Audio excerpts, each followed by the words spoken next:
क्या आप जानना चाहते हैं कि लोगों के इंश्योरेंस क्लेम क्यों रिजेक्ट हो जाते हैं और आप इन गलतियों से बचना चाहते हैं तो इस वीडियो को ज़रूर देखें।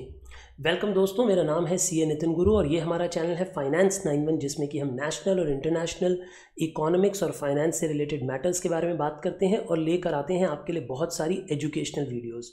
हमने पिछली वीडियो में टर्म इंश्योरेंस के बारे में बात करी थी। अगर आपने वो वीडियो नहीं देखी है तो इस वीडियो से पहले ज़रूर आप उसे देख कर आएँ, उसका लिंक हम ऊपर आई बटन में दे रहे हैं। और इस वीडियो में हम बात करने वाले हैं कि लोगों के क्लेम्स क्यों रिजेक्ट हो जाते हैं। उनमें से जो टॉप 5 रीजंस हैं आज वो हम डिस्कस करने वाले हैं और ये बहुत ही सीरियस मैटर है। आप इस वीडियो को ज़रूर अपने दोस्तों के साथ शेयर करें, अपने परिवार के साथ शेयर करें, क्योंकि ये एक बहुत कॉमन प्रॉब्लम बनती जा रही है जहाँ पे कि लोगों के टर्म इंश्योरेंस पॉलिसीज़ रिजेक्ट हो जाती हैं, उनके क्लेम्स रिजेक्ट हो जाते हैं। यानी उस वक्त जब परिवार को सबसे ज़्यादा उस पैसे की ज़रूरत होती है तब उस परिवार को उस पैसा नहीं मिल पाता इंश्योरेंस कंपनी से। तो ऐसा क्यों होता है, क्या गलतियां रहती हैं इंश्योरर के पॉइंट ऑफ व्यू से, क्या गलतियां रहती हैं इंश्योर्ड व्यक्ति के पॉइंट ऑफ व्यू से, आइए जानते हैं। तो देखिए, सबसे प्रबल जो रीज़न है इंश्योरेंस कंपनीज का रिजेक्ट करने के पीछे रीज़न वो है रॉन्ग इन्फॉर्मेशन बीइंग प्रोवाइडेड। देखिए, जब आपको एक टर्म इंश्योरेंस या लाइफ इंश्योरेंस ऑफर की जाती है तो उस वक्त कंपनी आपसे आप ही के बारे में बहुत सारी जानकारी मांगती है, जैसे आपकी इनकम से रिलेटेड, जैसे आपकी हेल्थ कंडीशन से रिलेटेड, जैसे कि आपकी हैबिट से रिलेटेड।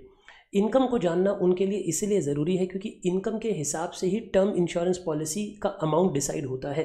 देखिए, एग्जांपल लेते हैं, अगर एक व्यक्ति 5 लाख रुपए कमाता है तो मान लेते हैं कि कंपनी अलाउ करती है 15 गुना, यानी आपकी एनुअल इनकम से 15 टाइम्स। मैं एक एग्जांपल ले रहा हूँ कि किसी कंपनी ने 15 गुना अलाउ कर रखा है। इसका मतलब वो कंपनी आपको सिर्फ 75 लाख तक की इंश्योरेंस दे सकती है, उससे ज़्यादा की नहीं। लेकिन अगर किसी व्यक्ति ने अपनी इनकम झूठी बता दी, यानी गलत बता दी, ताकि उन्हें ज़्यादा बड़ा अमाउंट मिल जाए जो सम अश्योर्ड का, तो ये गलत है। और ऐसी इन्फॉर्मेशन आज दुख नहीं देगी, क्योंकि आज तो कंपनी आपको पॉलिसी शायद किसी तरीके से दे देगी, लेकिन जब उसके क्लेम की सेटलमेंट की बारी होगी, जब एक्चुअल में आपके परिवार को उसकी ज़रूरत होगी, उस वक्त क्लेम सेटल नहीं किया जाएगा, क्योंकि आपकी इनकम के प्रूफ उस वक्त के नहीं मिल पाएंगे कि जो आप जिस हिसाब से आपने अपनी इंश्योरेंस पॉलिसी बाय कर रखी थी।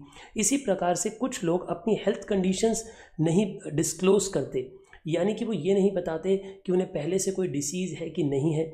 इसी तरीके से कई लोग अब कुछ अपनी हैबिट्स डिस्क्लोज़ नहीं करते। एक बात और ध्यान रखिएगा, ना बताना यानी चुप रहना भी झूठ बोलने के बराबर माना जाता है। यानी अगर मान लेते हैं इंश्योरेंस कंपनी के उस फॉर्म में मैंने पूछा गया है कि भाई क्या आप स्मोक करते हैं, क्या आप ड्रिंक करते हैं, तो कुछ लोग स्मोकिंग और ड्रिंकिंग के आगे नो लिख देते हैं, जबकि वो करते होते हैं। ऐसा वो इसलिए करते हैं ताकि नो बोलने की वजह से इंश्योरेंस का जो प्रीमियम है वो कम हो जाता है। देखिए, आज तो प्रीमियम कम हो जाएगा, लेकिन इसका नुकसान कब पड़ेगा? इसका नुकसान तब पड़ेगा जब इंश्योरेंस पॉलिसी मैच्योर होगी। और इंश्योरेंस पॉलिसी मैच्योर कब होती है? जब उस व्यक्ति की डेथ हो जाती है। तो वो व्यक्ति खुद जिंदा नहीं होता, लेकिन परिवार को भुगतना पड़ता है, क्योंकि उस वक्त इंश्योरेंस क्लेम नहीं मिल पाता। तो एक बात का खास ख्याल रखें कि जब भी आप लाइफ इंश्योरेंस लें, जब भी आप टर्म इंश्योरेंस पॉलिसी लें, सब कुछ एकदम सच सच बता कर लें।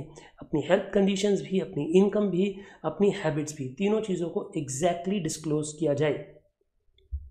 अगला इंपॉर्टेंट रीज़न है फैमिली के डेथ क्लेम डिले फाइल करने का। देखिए, जब किसी व्यक्ति की डेथ होती है, हम समझ सकते हैं कि उस वक्त परिवार के क्या हालात होते हैं। पूरा परिवार बहुत ज़्यादा परेशान होता है और उनके लिए उस दुख से निकल पाना एकदम आसान नहीं होता। लेकिन फिर भी ये स्ट्रांगली रिकमेंड किया जाता है कि आप जल्दी से जल्दी डेथ क्लेम का फॉर्म ज़रूर भर दें इंश्योरेंस कंपनी के पास, क्योंकि कई इंश्योरेंस कंपनीज़ ने बार लगा रखा होता है 30 to 60 डेज़ का, यानी आपको 60 डेज़ के अंदर अंदर ही क्लेम फाइल कर देना चाहिए। अगर आप फाइल नहीं करते हैं तो कई कंपनियां इस सिचुएशन में रिजेक्ट कर देती हैं या फिर बहुत सारी और डॉक्यूमेंटेशन मांगती हैं।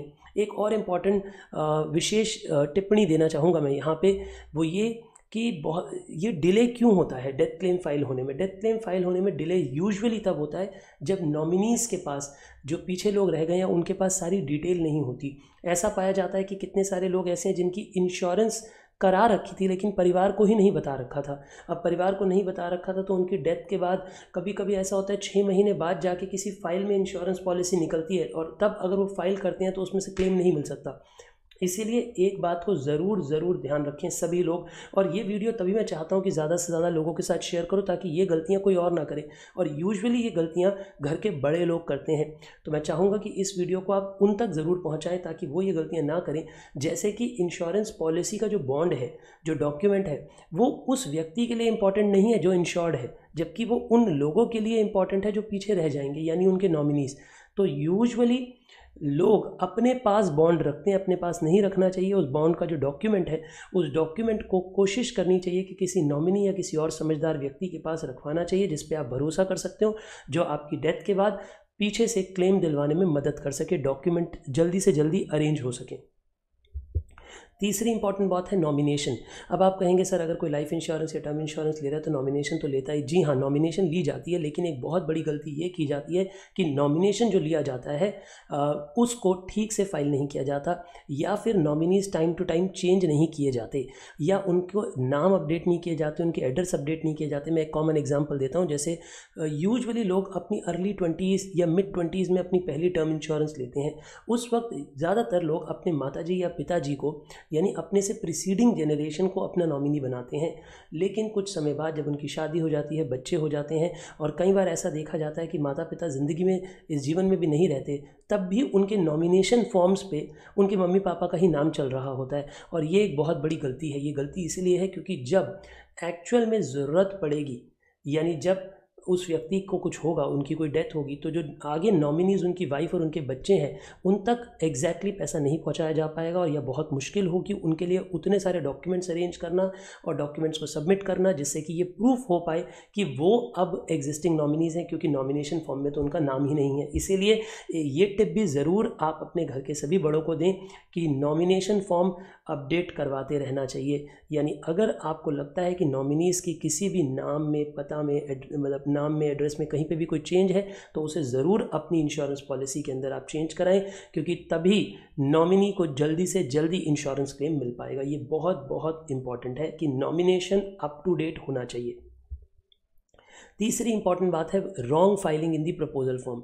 देखिए इंडिया में ना आज भी ये सिस्टम चलता है जहाँ पे कि एक इंश्योरेंस एजेंट आते हैं और वो कहते हैं कि भैया मैं खुद ही फॉर्म भर दूंगा, तुम सिर्फ साइन कर दो। लेकिन ऐसा नहीं होना चाहिए। अपनी ज़िंदगी के बारे में, अपने बारे में सबसे ज़्यादा जानकारी आपके पास है। तो जब प्रपोजल फॉर्म भरा जाता है किसी भी तरीके की इंश्योरेंस का, तो आपको साथ बैठना चाहिए, सभी क्वेश्चंस के आंसर या तो खुद लिखने चाहिए या फिर उन एजेंट को कहना चाहिए कि मेरे साथ बैठ के लिखो। इससे क्या होता है कि कोई भी गलत इन्फॉर्मेशन नहीं जाती। अगर गलत इन्फॉर्मेशन नहीं जाती तो क्लेम्स के टाइम पे दिक्कत नहीं आती। मैं एक ऐसे केस को जानता हूँ जिनका क्लेम रिजेक्ट हुआ क्योंकि डेट ऑफ बर्थ गलत मैंशनड थी। अब आप कहेंगे सर ऐसा कैसे हो गया? मुझे भी नहीं पता कि ऐसा कैसे हो गया, क्योंकि इतने सारे डॉक्यूमेंट्स अटैच किए जाते हैं, पर जिस फॉर्म पे सिग्नेचर थे उस व्यक्ति के, उस पे डेट ऑफ बर्थ गलत लिखी गई थी। अब जाने किस रीज़न से हुई, किनकी गलती से हुई, ये मैं नहीं कहना चाहूँगा, लेकिन उस एक गलत डेट की वजह से क्लेम रिजेक्ट हो गया। तो ऐसी गलती ना होने दें। क्लेम के लिए ज़रूरी है कि आप प्रपोजल फॉर्म, जब आप इंश्योरेंस ले रहे होते हैं, जो प्रपोजल फॉर्म होता है वो आप खुद भरें और कंप्लीट भरें। नेक्स्ट रीज़न है इंश्योरेंस पॉलिसीज़ का लैप्स हो जाना। बड़ी कॉमन सी बात है लोगों के लिए इंश्योरेंस को, प्रीमियम को भूल जाना। या फिर हमारे यहाँ हम लोग बड़े रिलैक्स रहते हैं, हमें लगता है यार 2-3 महीने लेट भर देंगे। Usually insurance companies year and होने के बाद भी 1 से 2 महीने तक का ग्रेस देती हैं। ग्रेस का मतलब होता है उस समय में भी अगर आप इंश्योरेंस प्रीमियम भर देते हैं तो आपकी पॉलिसी कंटिन्यूस रहती है। जैसे मैं अपना एग्जांपल देता हूँ, मेरा इंश्योरेंस प्रीमियम मार्च में ड्यू होता है, तो मैं यूजुअली मार्च में भर देता हूँ क्योंकि मैंने अपने बैंक के साथ इंश्योरेंस पॉलिसी को ज्वाइन किया हुआ है। ऑटोमेटिकली पैसे मेरे अकाउंट में से चले जाते हैं ताकि मैं अगर भूल भी जाऊँ तो बैंक से ऑटोमेटिकली पेमेंट हो जाती है। लेकिन कई लोग बैंक से लिंक नहीं करते और खुद भी प्रीमियम देना भूल जाते हैं।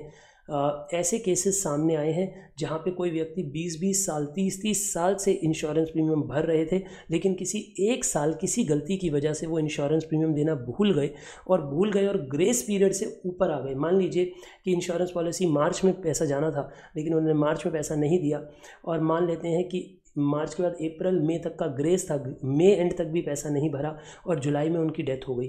अब जुलाई में डेथ हो गई तो भले ही 30 साल से इंश्योरेंस प्रीमियम भर रहे थे, लेकिन सिर्फ 4 महीने की देरी की वजह से अब उन्हें क्लेम नहीं मिल पाएगा। तो ऐसी गलती कभी भी ना होने दें। अगर इंश्योरेंस पॉलिसी ली है तो उसकी पेमेंट टाइम पे होती रहनी चाहिए। अगर आपको लगता है कि आप भूल जाते हैं तो अपने बैंक से लिंक कर दीजिए, बैंक से ऑटोमेटिकली पेमेंट हो जाएगी।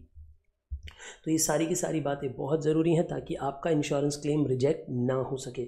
मैं आशा करता हूँ कि इस वीडियो से आपको बहुत सारी जानकारी मिली, और ये जानकारी सिर्फ अपने तक ना रखें, अपने दोस्तों के साथ, अपनी फैमिली मेम्बर्स के साथ, और बहुत ज़रूरी है कि अपने परिवार के सभी बड़े लोगों के साथ तो अपने फैमिली ग्रुप्स में इस वीडियो को ज़रूर पोस्ट करें ताकि सभी बड़े लोग देख पाएँ, क्योंकि ये गलतियाँ आजकल मैं देख पाता हूँ यंगर जनरेशन नहीं कर रही है, लेकिन हमसे पुरानी जो जनरेशन है, क्योंकि उनकी फाइनेंशियल लिटरेसी का लेवल बहुत ज़्यादा हाई नहीं है, तो वो ऐसी गलतियाँ कई बार कर जाते हैं। तो ऐसी वीडियोस उनके लिए ज़रूर हैं। मेरी सभी की सभी वीडियोस को आप पसंद करें। मैं चाहूँगा कि आप इस चैनल को सब्सक्राइब करें, बेल आइकन को प्रेस करें ताकि हमारी वीडियो की सारी नोटिफिकेशन आप तक पहुँचती रहें। हम बने रहेंगे इस सफ़र में, जिसमें हम आपके लिए बहुत सारा फाइनेंशियल कंटेंट लेकर आते रहेंगे और आपको एजुकेट करते रहेंगे। All the best, take care.